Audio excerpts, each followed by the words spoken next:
A United Nations inquiry has accused the government of failing to uphold the rights of disabled people in a whole range of areas, from health and housing to work and education. Along with its damning conclusion, the committee made over 60 recommendations on how to improve things. Our chief correspondent, Alex Thompson, reports. This year, Jim Lynch lost his right leg to gangrene, amputated at the knee. And now, gangrene threatens the other. So that's your heel on your left leg now? In his heel, the gangrene has taken hold, his toes also infected. The left leg's stable just now, but it's in a bit of a state, especially on the heel. But that started in hospital when he was in 9 Wales. That one was okay, so that was a new thing when he was in hospital. Minus one leg, with gangrene now in the other, he got home from hospital in April to find his social hours had been cut. They're used to get him out of the house with the support he needs. It just gives him a life, because right now he's a prisoner in his own home. It just gives him a life because he can't go out by himself. He needs a carer there, so he can't go out and do normal things like we do, going to cafes, doing shopping, meeting up with friends.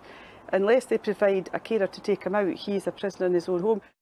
It so happens Jim and Jackie live in Kirkcaldy, but the victims of cuts in care support exist, as we all know, from Lerwick to Penzance.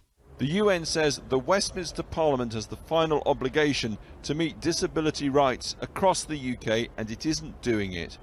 The UN accuses the Cameron and May Tory governments of causing a human catastrophe. Social cut policies has led to a human catastrophe in your country, totally neglecting the vulnerable situation people with disabilities find themselves in. Jim Lynch's chronic health problems stem from diabetes. His brother put in a homemade ramp so he can at least get to and from the garden. There's not much room to get about the house itself. It's very, very limited. This is the living room, but Jim would just sit in his chair anyway. This area here? And just watch the telly. And then when he's to get ready for his bed. Right. That's his bed there. That's the bed. That's you want to swing around his there? bed. And then when he does need to go to the toilet, this is his toilet. Right. So very obvious thing, there's no facility for proper washing here at all. No, there's none. Today's updated UN report is deeply critical of all aspects of the UK's social care cuts. 2 positive findings, 72 negatives.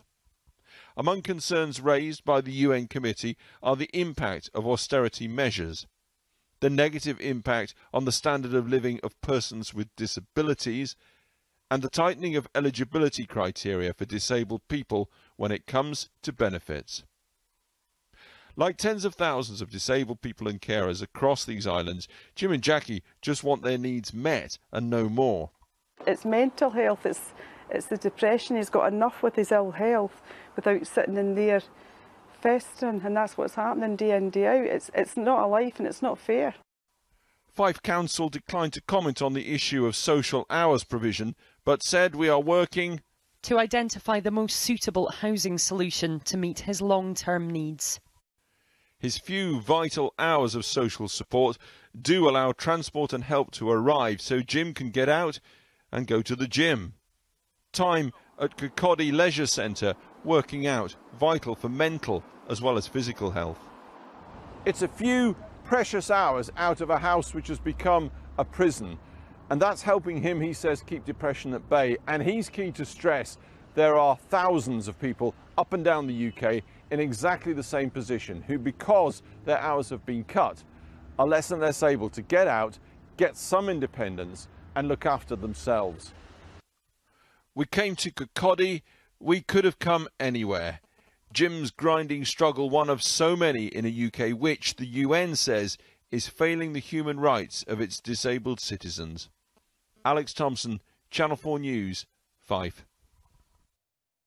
Well, we did ask the government for a response. No minister was available to come on the programme. But in a statement, they said they were disappointed with the report and that it does not accurately reflect the evidence we gave to the UN. We spend over £50 billion a year to support disabled people and those with health conditions, more than ever before, and the second highest in the G7. We're committed to furthering rights and opportunities for all disabled people.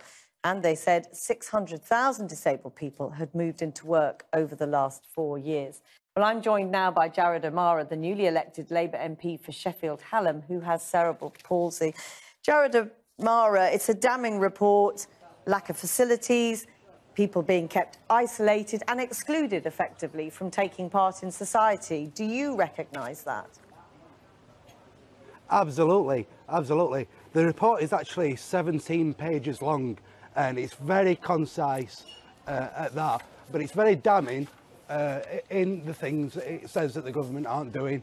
And the most basic of things, it's about access to accessible housing, access to appropriate levels of state benefits so that people can lead equal lives, people can have access to food, and people aren't thrown through the ringmill of having to have a work capability assessment to try and prove exactly how disabled they are, to try and prove that they deserve the pittance of money that they get through this new PIP system and through this new ESA system. And there's disabled people suffering all over the UK, but you don't hear these stories in the mainstream media. You ask any Labour MP about how many constituents they have emailed them about benefits issues, about social care issues, they'll tell you numbers in the hundreds per year. Yes, but and that's no overestimation. But the difficulty, you talk about asking any Labour MP, you're a Labour MP yourself now. I mean, campaigners say Labour's own record on disability cuts in the past few years has been shameful. MPs abstaining on cuts to PIP, as you mentioned it, personal independence payments, and Labour peers too. Exactly, and that's I'm not making any defence for that whatsoever.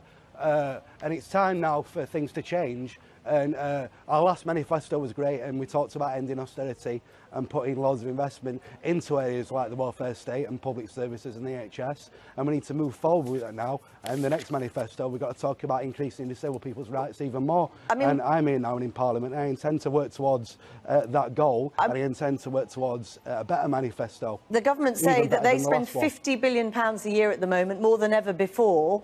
Would a Labour government spend even more? And where would you get that cash from?